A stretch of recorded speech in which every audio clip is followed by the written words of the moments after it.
Have you thought of what it means to be good and to live in goodness? I often do. Obviously, being good also means a lifestyle of goodness. But what is a lifestyle of goodness?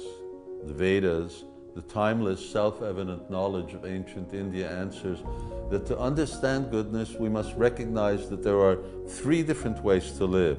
The first is in ignorance, where nothing has a purpose. And the second, in passion, where everything is about selfish enjoyment. And the third one is in goodness, where life is about self-realization, and that's where we want to go. Now, when we systematically develop goodness, then the tendencies of ignorance and passion are subdued, and we get to enter a life of goodness. And as one becomes more strongly situated in goodness, the search for the spiritual, characterized by Bhakti Yoga, becomes prominent, and inclinations towards faithlessness are quickly vanquished. Okay, but how to be situated in goodness? Answer: cultivate those things already in goodness. What are those things? Here are some. Organize your time. For example, rise early for morning meditations and go to sleep early for a clear head. Make sure you are in control of your time and not a slave to it. The next is habits, and this is a big one. Abandon foods of violence, meat and fish. Adopt a plant-based diet. Give up destructive cravings like alcohol, drugs, and cigarettes. Reconsider the role of sports and exercises as activities to keep only good health and not to enhance bodily beauty. Now the next topic is water. Keep high standards of cleanliness and bathe at least twice a day, and not with hot water. If possible, live near large bodies of water, which obviously nurtures a bountiful atmosphere. And another important thing is the company that you keep. You know the saying, birds of a feather flock together. If you want to be good, keep company with those desiring the same.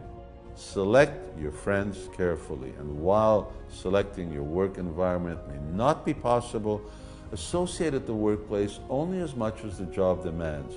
Don't get drawn into a destructive workplace social scene. Also, make sure you raise your children by the same values that you live. Otherwise, they may be an in-house challenge to your life. If possible, live outside cities, avoiding the passion of consumerism. And as far as work for what you need to live and not all the trappings society expects of you.